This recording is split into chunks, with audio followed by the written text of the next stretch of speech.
to engage fiercely with the material. How do how can assignments inspire students to engage fiercely with the material? So what are your thoughts? What are your questions?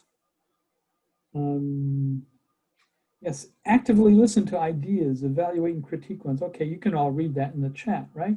I don't need to repeat that. Learning outcomes that are related to the syllabus that we're going to be producing.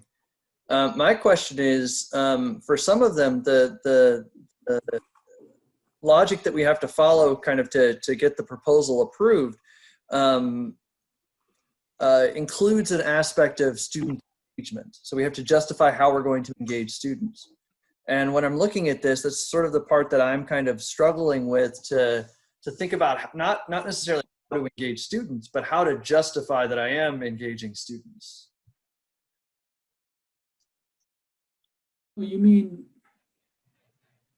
so how to show that you're engaging students? Right. So the language in the proposal says, I think it's something to the effect of, indicate specifically the activities, assignments, and projects readings that will engage students in the course. But later it asks, what ways do you plan on getting students to engage more actively?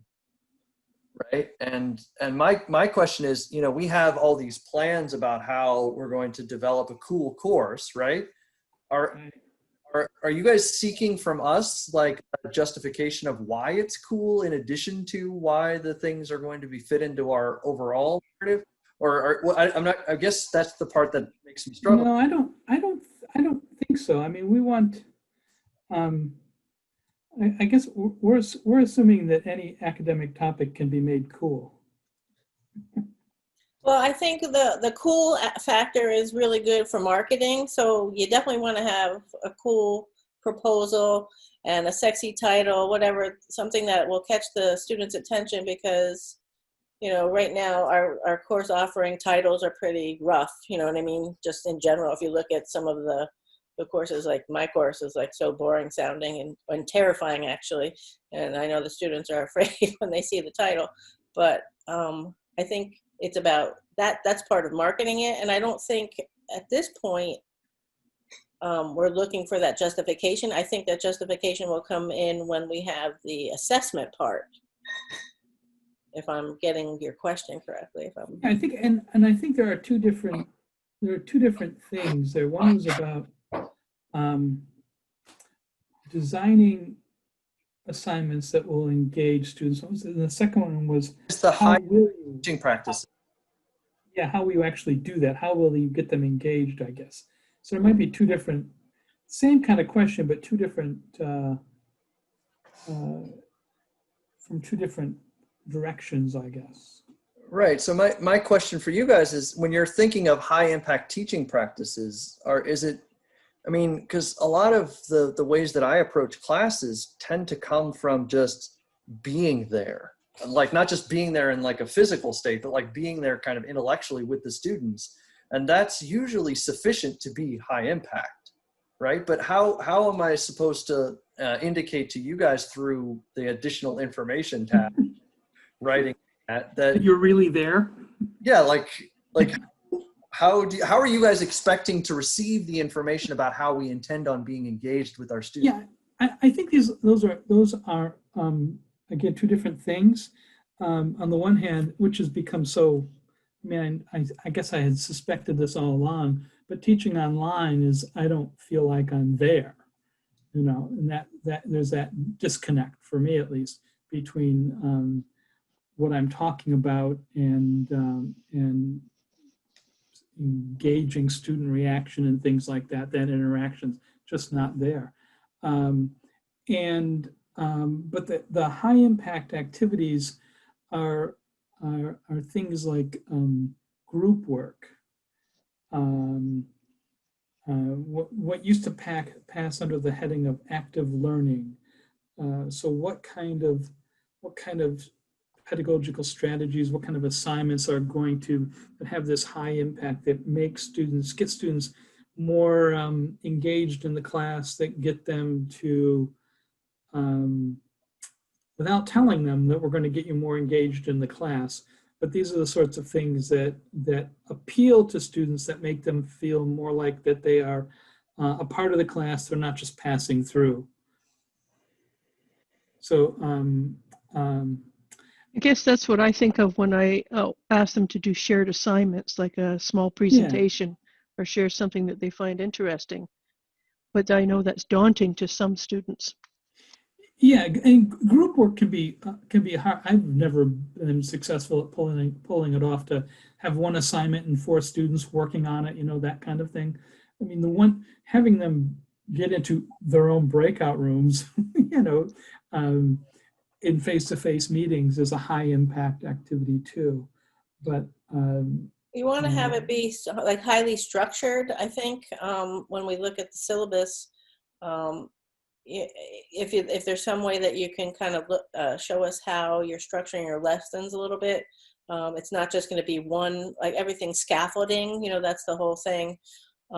With high impact is you're scaffolding your assignments, and if there's going to be one big paper or a couple big papers, maybe have, you know, an idea for them to have first drafts or whatever, or if you're going to have them do a presentation or something, you know, maybe they could do a cursory presentation or have, you know what I mean, stuff like that. Certainly collaboration is good. I know a lot of students don't like to collaborate. They don't like to do that because they're worried about their grade. But you know, just having lots of exposure to whatever the content is you know, a way. And then, you know, certainly we all know about the, you know, you want to have high expectations and that sort of thing, you know, that all that goes in there. But I hope that helps. Yeah, I mean, definitely. So I tend to take over meetings, so I'm going to ask one more question and then to kind of back off a little bit Do it. about connecting the learning outcomes to the stuff in class. Don mentioned something about not having to have an individual assignment for each of the learning outcomes, but that in our syllabuses, you want us to be able to clearly identify which of our parts of our class are going to fit in each of the different learning outcomes. And that's sort of new to me. I kind of generally think of my whole class as fitting into each of the learning outcomes. And so having to piece that apart and to do that, I guess my kind of same thing, kind of what are you expecting in terms of the justification there? you could this is the way I think about it, at least, is that, say, you could have one assignment. When I say assignment, I'm thinking of a graded assignment, a paper or some kind of a project, and it's going to cover 3 or 4 or more learning assignment or learning outcomes. They don't have to be under the same heading. They don't all have to be critical thinking, but they could be about developing respect for individuals with different perspectives, et cetera, et cetera. It could be that too. And you would just repeat that. You would just say, this paper number 1 is going to do this, and you tie it to whatever the learning outcome is. And you don't have to have a different assignment, a different class activity for each one of the learning outcomes. And, you know, it's always about starting with the end in mind. You know, I know we've all talked about that before, but like, what do you really want them to get out of the activity? Just, you know, not just to have it, you know, check a box, you know what I mean? Like, so what do you want them to know? I think the big thing when we're proposing these courses is, what do I want them to know? Like, why do I want to teach this course? Like, why is it important that I'm going to put myself out with this course because it's going to be different? It's not an intro to a discipline or whatever, but what is it that I really want them to get from this course? And if you have that in the back of your mind, what assignments are going to get you to that point? And then, you know, putting in these other areas, you're going to get those. You know what I mean? If you just have those as your guide, I think that is one way to look at it. Thank you. Does that help? Or? Yeah, definitely. I don't know if this is too elementary for everyone, but I did try to put a proposal in for the Cardinal Core course, and then I told Dawn about this. I lost all my information on the 8-page curricula, whatever the form was. I lost all of it, just like disappeared. And I know that's happened to other people. But, and then I got ill, and then I recovered. It wasn't COVID, by the way. So I would like to know the difference between, and again, I don't know if this is like, you know, do your homework, girl, but the difference of what is required to put in a Cardinal Core course proposal, and a CFS proposal. What are the steps and the differences? If you could just say it plainly, because it is a little bit of gobbledygook, you know, sometimes on the computer. Yeah, they are different, and one is that for the Cardinal Core courses, you're developing a course from the ground up, or you're revising a course that already exists. So there's that whole process of writing the MCO, sample syllabus, and all that. Here, for the foundation seminar, however, the course is already created. We're just plugging in a topic. So it's more like just saying, here's the topic, here's a brief description of it, and here's how I plan on teaching the course. And some of that will be captured in a syllabus, and some of it will be captured in the ways, in the answers to the various questions that we have about why do you want to teach a foundation seminar, and some of the things we've already been talking about with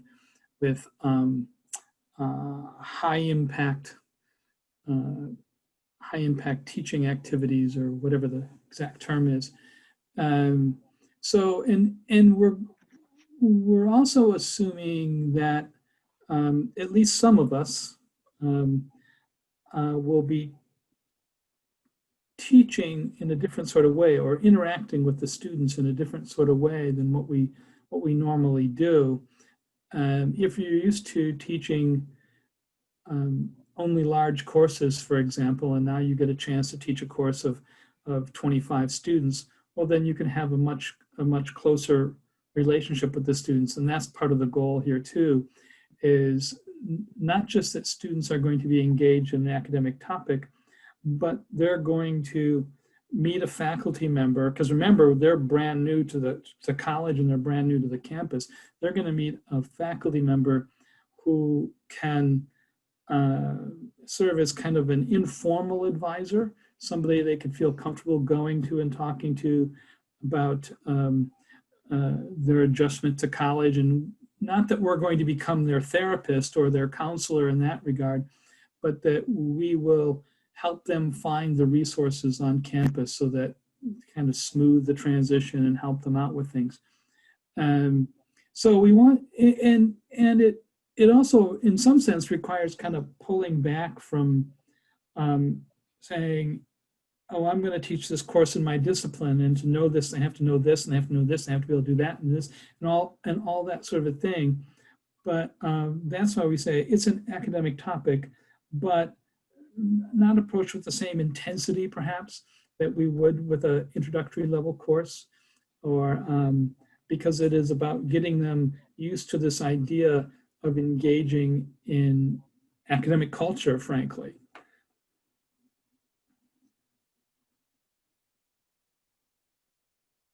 And did that help? Yeah, so the differences in applications when you apply is you just take an existing master course, right, an MCO outline. You have to create one on the Cardinal Core, but you take an existing one for the CFS. You still have to, for the CFS, you still have to do a sample syllabus, and you have to do a proposal.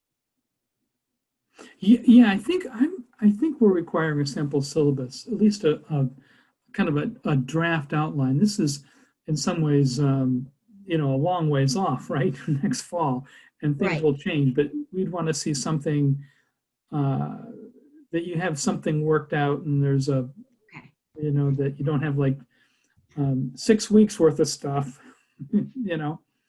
Um,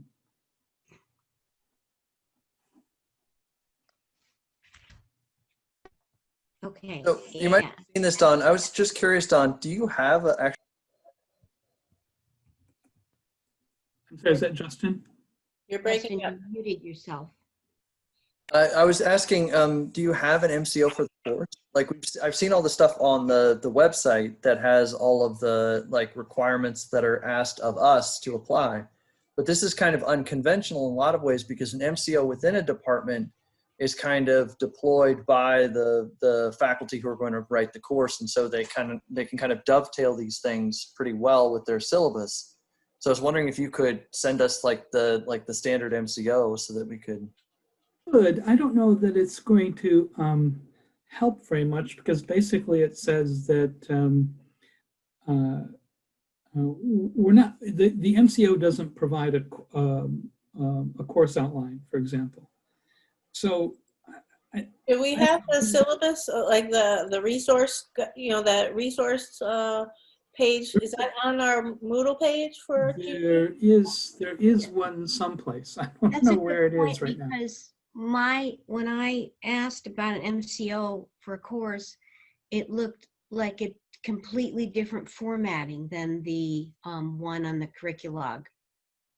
So do I have to adapt it or just submit it as is? I'm sorry, I didn't hear the first part of that question.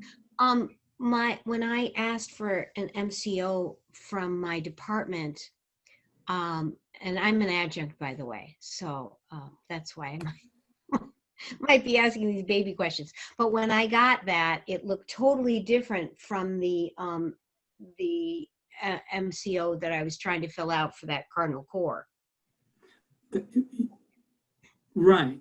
Well, the form has been updated, and in departments that have been around for a long time, and some of the courses don't change very much over the years, is that the MCO is going to be a lot different. We have in philosophy, we have some that the format they've been updated like 20 years ago. Yeah. But the format is from like about 40 years ago. Mhm. So yeah, they're going to look a lot different. But for the foundation seminar, faculty do not need to submit an MCO. That's already done Okay. because it already exists. It's not going to be like, since you're in theater, it's not going to have the theater prefix. It'll just have the